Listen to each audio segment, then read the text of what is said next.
नमस्कार। माली समाचार हिंदी में आपका स्वागत है। मैं दिनेश माली। आज की खबर उद्धव ठाकरे के बारे में। सियासत बचाने के लिए अब इंदिरा गांधी की राह पर चलेंगे ठाकरे।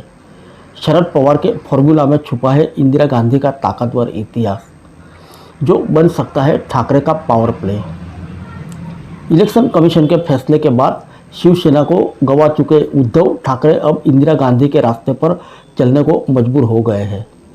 एनसीपी चीफ शरद पवार ने ठाकरे को ये उपाय सुझाया है।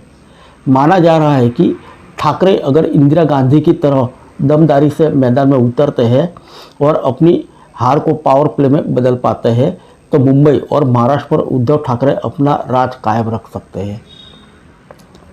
एनसीपी नेता शरद पवार ने कांग्रेस के चुनाव चिन्ह का उदाहरण देते हुए उद्धव ठाकरे को कहा है कि मुझे याद है कि इंदिरा गांधी को भी ऐसी स्थिति का सामना करना पड़ा था।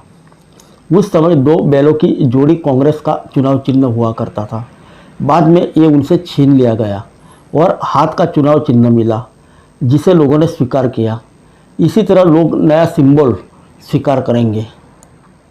दरअसल शरद पवार की यह बात भारत की सबसे ताकतवर माने जाने वाली भूतपूर्व प्रधानमंत्री इंदिरा गांधी के दौर की है, जब कांग्रेस पार्टी को एक बार नहीं बल्कि 2 बार चुनाव चिन्ह को बदलना पड़ा था। आपकी जानकारी के लिए बता दें कि कांग्रेस पार्टी ने 1952, 1957 और 1962 लोकसभा चुनाव में पार्टी ने 2 बैलों की जोड़ी चुनाव चिन्ह के साथ चुनाव लड़ा था और केंद्र में अपनी मजबूत सरकार बनाई थी।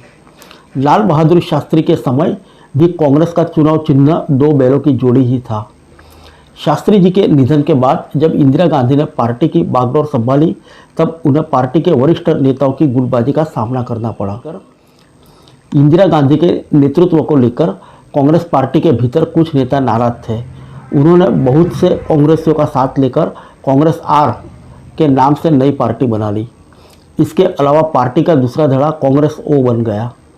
इसमें अधिकतर नेता पार्टी के सीनियर थे, जिनके बाद इंदिरा गांधी की पार्टी कांग्रेस आर को बैलों की जोड़ी का चुनाव चिन्ह नहीं मिला।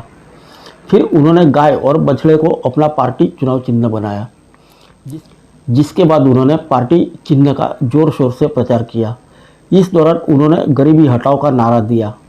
साल 1971 आते आते उन्होंने खुद की पार्टी के एक ब्रांड के तौर पर स्थापित कर लिया।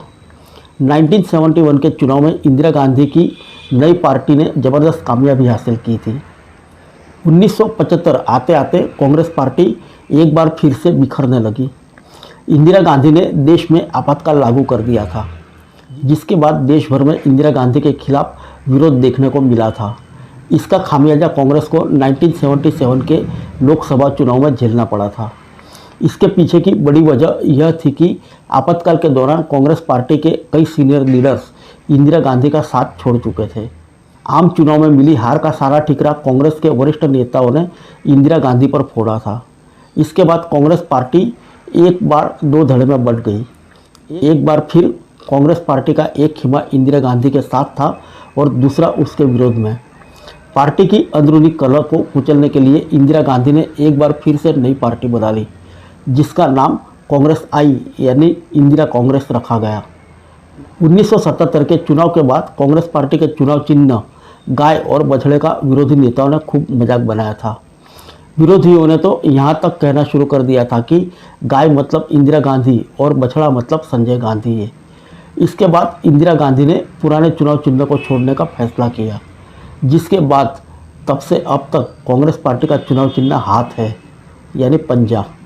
महाराष्ट्र में जारी सियासी उठापटक के बीच केंद्रीय चुनाव आयोग ने शुक्रवार को शिवसेना का नाम और चुनाव चिन्ह एकनाथ शिंदे गुट को सौंप दिया। चुनाव आयोग के इस फैसले के बाद उद्धव ठाकरे ने सुप्रीम कोर्ट जाने का फैसला किया।